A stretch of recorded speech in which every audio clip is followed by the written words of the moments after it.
এবার শেখ হাসিনাকে ক্ষমতায় বসানোর জন্য ভারত থেকে সৈন্য পাঠাচ্ছে ভারতের সেনাপ্রধান। এবার ডক্টর ইউনূসের পতন নিশ্চিত। বিস্তারিত জানতে ভিডিওগুলো সম্পূর্ণ দেখতে থাকুন। ভারতের সেনাপ্রধান উপেন্দ্র দ্বিবেদী তিনি স্পষ্ট করে জানিয়ে দিয়েছেন, নিঃসন্দেহে পরিস্থিতি ক্রমশ জটিলতার দিকে এগোচ্ছে। বাংলাদেশের সঙ্গে ভারত কী ধরনের আচরণ করতে চায় তা তারা এখন আর তেমন কোনো রাগঢাক রাখছে না। মোটামুটি স্পষ্ট ইঙ্গিতের মাধ্যমে বুঝিয়ে দিচ্ছে ভারত কোন দিকে এগোচ্ছে। ভারতের তরফ থেকে বা ভারতের সেনার তরফ থেকে বলা ভালো, কোন রকম কোনো ফোন কল গিয়ে পৌঁছলো বাংলাদেশের সেনাপ্রধানের কাছে? সেনাবাহিনী কিন্তু সময় মতেই আসল তীরটা মারে। উদাহরণ চিল্লাইলা বলা মাত্র অ্যাকশন, কি বলছিল? অ্যাকশন শুরু হয়ে গেছে। অনেকেই প্রশ্ন তুলছেন যে ডক্টর ইউনূস সাহেবের সরকার আসলে কতটুকু ক্যাপাবল রাষ্ট্রকে পরিচালনা করার জন্য। কিন্তু ডক্টর ইউনূসের মতন মানুষরা কথা কম বলে কাজ বেশি করে। দেখেন ঘটনা কিন্তু ঘটাই দিছে কে, কেমন দিলাম, কিন্তু ঘটনার টুইস্ট তো ছিল অন্য জায়গায়। তাকে অবশ্য এক লাইন বলে এক লাইন মনে প্যাডের ভিতরে রাখে। দ্বিতীয় আয়াতটা যখন সামনে আসছে তখন বুঝতে পারলাম যে এখন আপনাকে কে বাঁচাবে?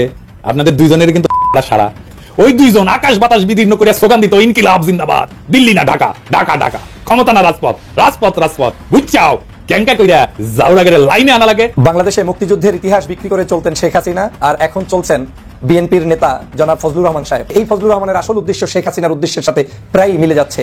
2014 সালের পর এই প্রথম 2025 সালে সক্ষম হয়েছে। এতদিন করতে দেওয়া হয়নি, অবশেষে সেই কাঙ্ক্ষিত ঘটনা ঘটেছে। বিএনপির জন্য সতর্কবার্তা। আর মাইনাস হচ্ছে কি তারেক রহমান। তারেক রহমান কেন দেশে আসছেন না? বাধা কোথায়? এখন বাংলাদেশে অন্তর্ভুক্তিমূলক নির্বাচনের মধ্য দিয়ে সব বিষয়ে নিষ্পত্তি চায় ভারত। ভারতে এখন অন্তর্ভুক্তিমূলক নির্বাচন চায়। যখন শেখ হাসিনা ছিল তখন একথা উচ্চারণই করতো না। শাহবাগীদের চিন্তা ও চেতনা কতটা ধর্ষণ থেকে এই সমাজকে বাঁচাতে পারবে?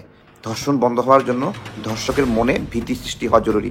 বিবাহিত লোক ধর্ষণ করলে মাটিতে অর্ধেক পুঁতে রাখা, পাথর নিক্ষেপ করা, এই ধরনের একটা। আর অবিবাহিত ধর্ষণ করলে আরেক ধরনের শাস্তি রয়েছে। আসসালামু আলাইকুম সম্মানিত দর্শক শ্রোতা, আজকের এই ভিডিওটি খুবই গুরুত্বপূর্ণ, অত্যন্ত স্পেশাল। ভিডিওটি দেখলে আপনারা অবাক হবেন। সম্মানিত দর্শক মণ্ডলী, এবার ডক্টর ইউনূসকে পতন করতে এবং শেখ হাসিনাকে আবারও ক্ষমতায় বসাতে ভারত থেকে সৈন্য পাঠাচ্ছে ভারতের সেনাপ্রধান। দর্শক মণ্ডলী, এমনই কথা প্রকাশ করেছেন ভারতের গণমাধ্যম। দর্শক মণ্ডলী, ডক্টর ইউনূসের এবার পতন অনিবার্য, কারণ ভারতের সেনাপ্রধান কঠিনভাবে রেগে গেছেন ভারত থেকে সৈন্য পাঠাবে শেখ হাসিনাকে ক্ষমতায় বসানোর জন্য। যাই হোক দর্শক মণ্ডলী, বেশি কথা বাড়াবো না। আজকের এই ভিডিওগুলো সম্পূর্ণ দেখলেই আপনারা অবাক হবেন এবং বিস্তারিত বুঝতে পারবেন। বেশি কথা না বাড়িয়ে আমরা মূল ভিডিওতে চলে যাই। আপনারা মনোযোগ সহকারে ভিডিওগুলো ধারাবাহিকভাবে সম্পূর্ণ দেখতে থাকুন। পরিস্থিতি ক্রমশ জটিলতার দিকে এগোচ্ছে। বাংলাদেশের সঙ্গে ভারত কী ধরনের আচরণ করতে চায় তা তারা এখন আর তেমন কোনো রাগঢাক রাখছে না। মোটামুটি স্পষ্ট ইঙ্গিতের মাধ্যমে বুঝিয়ে দিচ্ছে ভারত কোন দিকে এগোচ্ছে। বাংলাদেশের ভূখণ্ড ব্যবহার করে ভারতের সন্ত্রাসবাদী তৎপরতা চালানো হতে পারে। ভারতের যে আশঙ্কা, বাংলাদেশের যে সাম্প্রতিক কর্মকাণ্ড এবং মৌলবাদীদের আস্ফালন, তাতে সেই বিষয়টি প্রমাণিত করে দিচ্ছে। আমরা যতই ধরে নেই যে ভারত তার নিজস্ব স্বার্থে, রাজনৈতিক স্বার্থে কিংবা আওয়ামী লীগকে ভারত বাংলাদেশে বারবার ক্ষমতায় দেখতে চাওয়ার জন্য যুক্তরাষ্ট্রকে যে মেসেজটি দিয়েছিল 2024 7 জানুয়ারি নির্বাচনের আগে, যে এই অঞ্চলের স্থিতিশীলতার জন্য, নিরাপত্তার জন্য আওয়ামী লীগকে প্রয়োজন, প্রকারান্তরে সেটি প্রমাণ করে দেওয়া হচ্ছে বা অটোমেটিক্যালি কেউ কেউ খেলতে গিয়ে সেটি সত্য প্রমাণ করছে। ভারতের সেনাপ্রধান উপেন্দ্র দ্বিবেদী তিনি স্পষ্ট করে জানিয়ে দিয়েছেন, সরকার পাল্টালে ভারতের সঙ্গে বাংলাদেশের সম্পর্কে পরিবর্তন আসতে পারে। অর্থাৎ বিপরীত যদি আমরা ভাবি তাহলে কি হতে পারে বোঝা যাচ্ছে।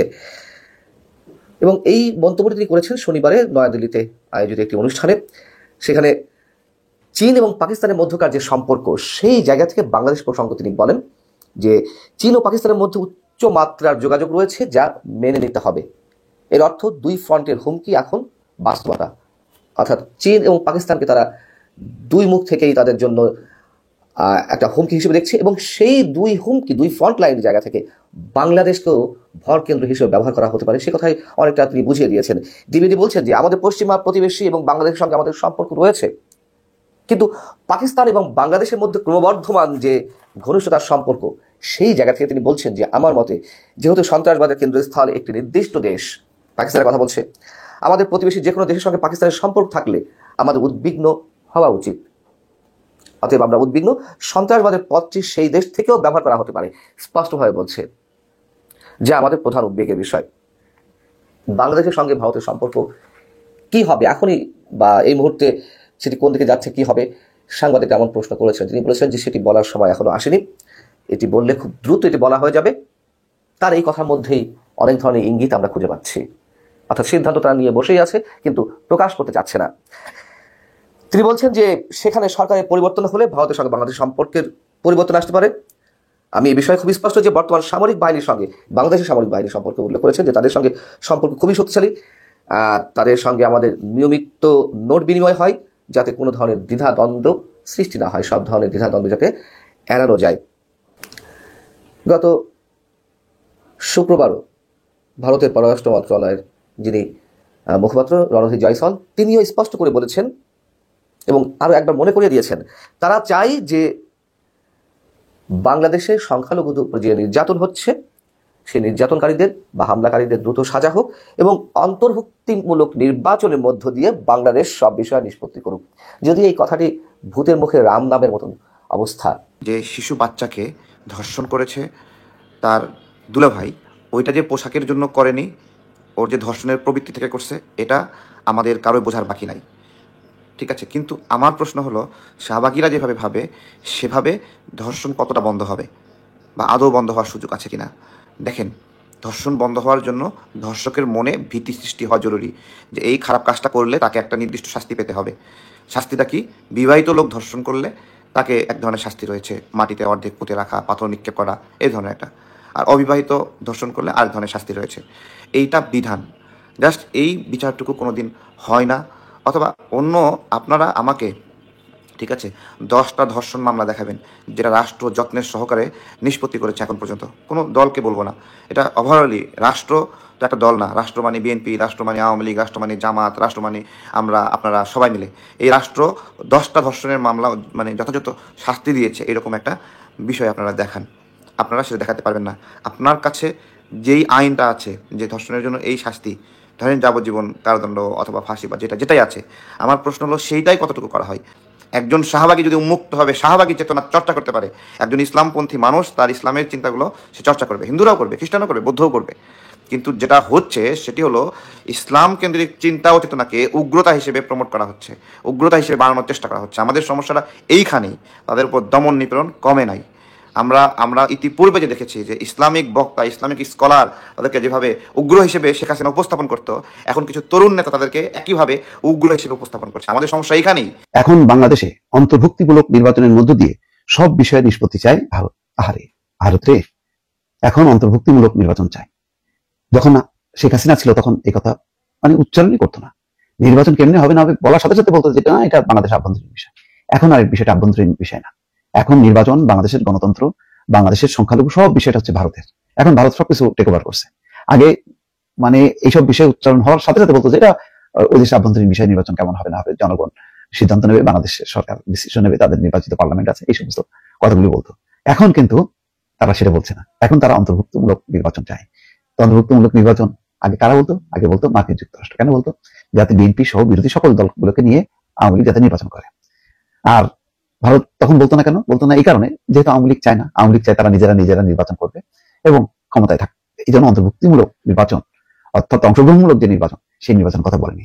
কি রাতারাতি কিভাবে পাল্টে গেল। এখন আমেরিকা নিশ্চুপ বাংলাদেশের ব্যাপারে, তাদের কোনো ব্রিফিং নাই, কিছু নাই। মাঝে মধ্যে ইউরোপ বা জাতিসংঘ তারা নির্বাচন কথা বলে, অন্তর্ভুক্তিমূলক নির্বাচন কথা বলে। আমেরিকা চুপ। আর হচ্ছে ভারত এখন খুব মানে গণতন্ত্রের এখন ধ্বজাধারী, তারা হলো সব দায়িত্ব নিয়ে এখন কথা বলছে। দেখেন মানে ভারতের যে কত কি বলে ন্যাক্কারজনক, তাদের যে দ্বিমুখিতা কিভাবে প্রকাশ পাচ্ছে এখন।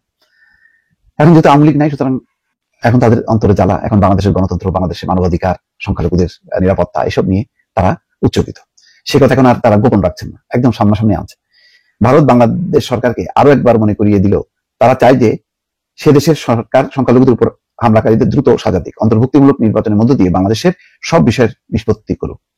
শুক্রবার পররাষ্ট্র মন্ত্রণালয়ের সাপ্তাহিক ব্রিফিং এক প্রশ্নের জবাবে মন্ত্রণালয়ের মুখপাত্র রণধীর জয়সওয়াল এসব কথা বলেন। তিনি বলেন, সংখ্যালঘুদের জীবন, সম্পত্তি এবং ধর্মীয় প্রতিষ্ঠান রক্ষার দায়িত্ব সেই দেশের অন্তর্বর্তী সরকারের, সেই দায়িত্ব তারা পালন করুক।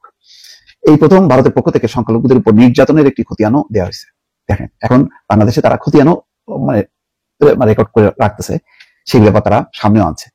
সেখানে বলা হচ্ছে গত বছর 5ই আগস্ট থেকে এই বছরের 16ই ফেব্রুয়ারি পর্যন্ত 2374টি ঘটনা ঘটছে। তো 5ই আগস্ট থেকে তারা হিসাবটা রাখছে। 5ই আগস্টের আগে অর্থাৎ শেখ হাসিনা থাকার সময় 15 বছরে সংখ্যালঘুদের উপর কি নির্যাতন হয়েছে কি হয়নি, এই খতিয়ান তাদের নাই। এখন তাদের হিসাব হলো সব 5ই আগস্টের পর থেকে। তার মধ্যে সে দেশের পুলিশ 1254টি ঘটনা যাচাই করেছে। এসব ঘটনায় 98% রাজনৈতিক। তিনি বলেন, ভারত চায় প্রতিটি ঘটনার পুঙ্খানুপুঙ্খ তদন্ত শেষে অপরাধীদের সাজা দেওয়া হোক। সম্প্রতি ওমানে ভারতের পররাষ্ট্রমন্ত্রী এস জয়শঙ্করের সঙ্গে বৈঠকের পর দেশে ফিরে বাংলাদেশের পররাষ্ট্রমন্ত্রী তৌহিদ হোসেন এক মন্তব্য বলেছিলেন যে সংখ্যালঘুদের রক্ষার বিষয়টি বাংলাদেশের অভ্যন্তরীণ বিষয়। এই নিয়ে ভারতের উদ্বেগের কারণে সেই প্রশ্নের উত্তরে জয়সওয়াল নির্যাতনের খতিয়ান তুলে ধরে এই মন্তব্য করেন। জয়সওয়াল দাবি করেন, বাংলাদেশের আইন শৃঙ্খলা পরিস্থিতি খুবই উদ্বেগজনক। বাংলাদেশের আইন শৃঙ্খলা এটা বলতেছে না, বাংলাদেশের আইন শৃঙ্খলা পরিস্থিতি সেই দেশের আভ্যন্তরীণ বিষয়, এখন তারা সেটা বলতেছে না। আচ্ছা, গুরুতর অপরাধে আটক এবং সাজাপ্রাপ্ত সন্ত্রাসী এবং উগ্রপন্থীদের ছেড়ে দেওয়ার কারণে পরিস্থিতি আরো খারাপ হয়েছে। কি কারণে মানে উদ্বেগজনক সেটারও কারণ তারা ব্যাখ্যা করতেছে। এখন আর বাংলাদেশের আভ্যন্তরীণ বিষয় বলে কিছু নেই ভারতের কাছে। বাংলাদেশের আন্দোলনকারী ছাত্র সম্প্রতি রাজনৈতিক দল গঠন করেছে। এই বিষয়ে প্রতিক্রিয়া ব্যাপারে কোনো মন্তব্য করেননি। তিনি বলেন, ভারত সবসময় স্থিতিশীল, প্রগতিশীল, শান্তিপূর্ণ ও অন্তর্ভুক্তিমূলক বাংলাদেশের সমর্থক। ভারত চাই তারা অন্তর্ভুক্তিমূলক নির্বাচনের মধ্য দিয়ে সব বিষয়ের নিষ্পত্তি করবে। সেই জন্যই কষ্ট লাগতেছে। এই কথাগুলি যদি তারা আগে বলতো, অর্থাৎ দ্বাদশ জাতীয় সংসদ নির্বাচন, যেটা আমির নির্বাচন, সেই নির্বাচনের আগে যদি তারা বলতো, তাহলে হয়তো আওয়ামী লীগ একটু চিন্তা করতো। হ্যাঁ, তখন কিন্তু তারা একদম মুখে তালা মেরেছিল। ইউরোপ, আমেরিকা, জাতিসংঘ সবাই দফায় দফায় বলছে, কিন্তু তারা বলে তো নি, উল্টা আরো কূটনীতিকদের, সারা বিশ্বের কূটনীতিকদের জড়ো করে বাংলাদেশের যে পররাষ্ট্র সচিব ওই সময়, তাকে দিয়ে ব্রিফিং করাইছে যে না, বাংলাদেশে ঠিক মতো নির্বাচন হচ্ছে। বাংলাদেশে মুক্তিযুদ্ধের ইতিহাস বিক্রি করে চলতেন শেখ হাসিনা, আর এখন চলছেন বিএনপির নেতা জনাব ফজলুর রহমান সাহেব। একই উপায়ে শেখ হাসিনা যেভাবে মুক্তিযুদ্ধের ইতিহাসকে বিক্রি করে চলতেন, মুক্তিযোদ্ধা দাবি করে করে বিভিন্ন জায়গায় বৈষম্য তৈরি করতেন, পক্ষের এবং বিপক্ষের শক্তি দাঁড় করানোর চেষ্টা করতেন, ঠিক শেখ হাসিনার রেখে যাওয়া সন্তানের মতোই দায়িত্ব পালন করে যাচ্ছেন জনাব ফজলুর রহমান সাহেব। তিনি একজন বীর মুক্তিযোদ্ধা, কোনো সন্দেহ নাই, কিন্তু তিনি যেভাবে 5ই আগস্টের পরে বাংলাদেশের সাধারণ মানুষের সাথে, বাংলাদেশের সাধারণ ছাত্রছাত্রীদের সাথে এবং বাংলাদেশের বিভিন্ন রাজনৈতিক সংগঠনগুলোর সাথে নতুন করে বৈষম্যের বীজ তৈরি করে দিচ্ছেন, সেখান থেকে স্পষ্ট বোঝা যাচ্ছে শেখ হাসিনা যেভাবে মুক্তিযুদ্ধকে বিক্রি করে চলতেন, মুক্তিযুদ্ধের ইতিহাসকে বিক্রি করে চলতেন, ঠিক একই উপায়ে জনাব ফজলুর রহমান সাহেব তিনি আজ আবার মাঠে ময়দানে নেমেছেন এই ইতিহাসকে বিক্রি করার জন্য, বেচা বিক্রির জন্য। এই বিক্রি করার মধ্যে ধরন আছে। শেখ হাসিনা বিক্রি করতেন মিথ্যাচার করে, তিনি ভুয়া মুক্তিযোদ্ধা দিয়েও হয়তো তিনি সেখানে তার নিজের পারপাস সাফ করতেন, চেষ্টা করতেন যে আওয়ামী লীগের সেই ভুয়া মুক্তিযোদ্ধাদেরকে দিয়ে ইতিহাস তৈরি করতে। হয়তো ফজলুর রহমান সাহেব সেই জিনিসটি করছেন না। তিনি নিজে একজন মুক্তিযোদ্ধা, কোনো সন্দেহ নাই, তিনি বাংলাদেশের জন্য যুদ্ধ করেছেন বলে তিনি দাবি করছেন এবং আমরাও বলছি যে তিনি বীর মুক্তিযোদ্ধা। কিন্তু একজন বীর মুক্তিযোদ্ধা হিসেবে তিনি যেভাবে প্রতিনিয়ত হুমকি ধামকি দিয়ে যাচ্ছেন বাংলাদেশের সাধারণ নাগরিকদেরকে, শিক্ষার্থীদেরকে, নতুন সংগঠনগুলোকে, বিভিন্ন রাজনৈতিক সংগঠনকে, জামাতকে, শিবিরকে, ডানপন্থী, ইসলামপন্থী আলেম ওলামাদেরকে, সেখান থেকে আবার স্পষ্ট হচ্ছে যে এই ফজলুর রহমানের আসল উদ্দেশ্য শেখ হাসিনার উদ্দেশ্যের সাথে প্রায় মিলে যাচ্ছে। শেখ হাসিনাও এরকম করেই সবসময় বিক্রি করার চেষ্টা করতেন। আমরা ফ্রিডম ফাইটারদেরকে পছন্দ করি, রেসপেক্ট করি, কিন্তু ফ্রিডম ফাইটারদেরকে মনে রাখতে হবে যে বাংলাদেশ সকল নাগরিকের জন্য, সকল মানুষের জন্য। এখানে কোনো বৈষম্যের স্থান নেই, এখানে কোনো মানুষকে এক পেশে কথা বলার অধিকার নেই, এখানে কাউকে আপনি রাজাকার বানিয়ে দিবেন, ট্যাগ লাগিয়ে দিবেন, আলবদর বানিয়ে দিবেন, আল শামস বানিয়ে দিবেন, সেই সুযোগটা কিন্তু নেই জনাব ফজলুর রহমান সাহেব। আপনি নিজেই টকশোতে 2-1 জায়গায় বলেছেন যে সন্তানটিকে গত কয়েকদিন আগে আপনি রাজাকার বলেছেন, আপনি হয়তো ক্ষিপ্ত হয়ে বলেছেন, কিন্তু আপনি নিজেই বলেছেন যে তিনি হয়তো রাজাকার নন, কিন্তু আপনি বলার ক্ষেত্রে তাদেরকে রাজাকারদের উত্তরসূরি, রাজাকার হিসেবেই সম্বোধন করলেন। তাহলে রাজাকার হিসেবে সম্বোধন যদি এত পাতলা কথার মাধ্যমে যে কাউকে সম্বোধন করা যায়, তাহলে সঠিক রাজাকার এবং বেঠিক রাজাকার কারা, সেটাই তো জাতি আজকে আবার সেই শেখ হাসিনার আমলে যেভাবে চিনতে পারে নাই, আজও সেটা চিনতে পারবে না। আপনি যদি কথায় কথায় মানুষদেরকে আলবদর, আল শামস লাগিয়ে দিয়ে তাদের বিরুদ্ধাচরণ করেন, তাহলে তো আজও বাংলাদেশের মানুষ বুঝবে না যে সত্যিকারে কোন ব্যক্তি রাজাকার, কোন ব্যক্তি আলবদর, কোন ব্যক্তি আল শামস। আপনার কথার মধ্যেই মনে হচ্ছে যে এক ধরনের আপনি চরমভাবে বিব্রতকর অবস্থায় আছেন। মানুষের যে পরিবর্তন হয়েছে দেশের, সেটা আপনার কাছে ভালো লাগছে না। আপনার কথার মধ্যে, টকশোর মধ্যে, আলোচনার মধ্যে ঘুরিয়ে পেঁচিয়ে আপনাকে গিয়ে হুজুরদের কাছে উপস্থিত হতে হয়, ইসলামিক দলগুলোর কাছে উপস্থিত হতে হয়, তাদের একটু খোসানা দিলে আপনার ভালো লাগে না। আপনি এদেশের মাহফিল বেড়েছে, মজলিস বেড়েছে, দিন দরবেশী কার্যক্রম বেড়েছে, আপনার অসহ্য হচ্ছে। এই কার্যক্রমগুলো যে বেড়েছে, এটা কি কেউ চাপ সৃষ্টি করে বাড়িয়েছে? বা যাদেরকে আজকের সমালোচনা করছেন, তারা কি এদেশের ক্ষমতায় বসে গিয়ে কিছু করছে? না। কিন্তু তারপরেও তাদের উত্থানে আপনার কষ্ট লাগছে কেন? কারণ তাদেরকে জনগণ অ্যাকসেপ্ট করছে, জনগণ ভালোবাসছে। এখন আপনার গান, সভা, সেমিনার, সিম্পোজিয়াম সবই তো বাংলাদেশে হচ্ছে, কোনটা নিষিদ্ধ আছে? এখন আপনি কি প্রমাণ করতে চান এই জায়গাটায় আলোচনা করে যে ইসলাম প্রিয় মানুষদের কারণে এই জিনিস হচ্ছে না, এরকম কিছু? নাকি আপনার এই ইসলাম প্রিয় মানুষদের কার্যক্রম দেখে পছন্দ হচ্ছে না? আমার তো মনে হচ্ছে আপনার এই কার্যক্রম পছন্দ হয় না। ইসলাম প্রিয় মানুষরা যে এত আরামে আছে, ভালো আছে, হেলিকপ্টারে তাদেরকে ডেকে নেয়, মাহফিলে তাদেরকে দাওয়াত দেয়, ইসলামিক অ্যাক্টিভিটিস গুলো দিন দিন বেড়ে চলেছে, এটা আপনার জন্য কষ্টের কারণ হয়ে দাঁড়িয়েছে। আর সবচেয়ে বড় কষ্টের কারণটা হচ্ছে আপনি দল ছুট করতে করতে এমন একটা পর্যায়ে এসে দাঁড়িয়েছেন, বছরের একেবারে জীবনের শেষ মুহূর্তে এসে আপনার আর দল চেঞ্জ করার রাস্তা নেই। আপনি আওয়ামী লীগ ব্যাকগ্রাউন্ডের লোক হতে পারেন, আমাদের কোনো আপত্তি নাই। একটা মানুষ রাজনৈতিক পরিবর্তন করতে পারে, তাতেও আপত্তি নাই। কেউ কেউ বলছেন আপনার এলাকায় আওয়ামী লীগের নমিনেশন আপনি না পাওয়ার কারণে হয়তো আমাদের এই বিএনপিতে আপনি যুক্ত হয়েছেন, ভালো কথা। বিএনপিতে এরকম আপনি নয়, আরো শত শত মানুষ যুক্ত হয়েছে, বের হয়ে গিয়েছে, আবার যুক্ত হয়েছে, এটা রাজনৈতিক একটি কালচার। কিন্তু আপনাকে যে কারণে আমি আজকে প্রশ্ন করতে চাই, আপনি শেখ হাসিনার রেখে যাওয়া সেই কার্যক্রম কেন আপনি সমস্ত টকশোতে গিয়ে উদ্যোগী ভূমিকা পালন করে রেখে যাচ্ছেন, বলে যাচ্ছেন, করে যাচ্ছেন? সম্মানিত দর্শক মন্ডলী, আশা করতেছি ভিডিওগুলো আপনারা সম্পূর্ণ মনোযোগ সহকারে শুনেছেন এবং দেখেছেন। ভারত থেকে এবার সৈন্য পাঠাচ্ছে শেখ হাসিনাকে ক্ষমতায় বসানোর জন্য এবং ডক্টর ইউনূসকে উৎখাত করার জন্য। সম্মানিত দর্শক, এই সম্পর্কে নতুন করে কিছুই বলার নেই। ভারত যেহেতু খেপেছে, তাহলে ডক্টর ইউনূসের পতন অনিবার্য। দর্শক, এই সম্পর্কে আপনারা কি বলতে চান? এই দেশের সাধারণ নাগরিক হিসেবে আপনাদের মন্তব্য কি? ভারত থেকে যদি সৈন্য পাঠায় তাহলে কি ডক্টর ইউনূসের পতন 100% হবে? শেখ হাসিনা কি ক্ষমতা ফেরত পাবে? ডক্টর ইউনূস কি ক্ষমতা ছেড়ে বাধ্য হবে? ডক্টর ইউনূস কি ক্ষমতা ছেড়ে দেশ ছেড়ে চলে যাবে? সম্মানিত দর্শক, এই সম্পর্কে আপনাদের মূল্যবান মতামত ভিডিওর কমেন্ট বক্সে অবশ্যই লিখে ঝটপট জানিয়ে দিবেন। ভিডিওর সঙ্গে সম্পূর্ণ আকারে থাকার জন্য আপনাদের সবাইকে অসংখ্য ধন্যবাদ।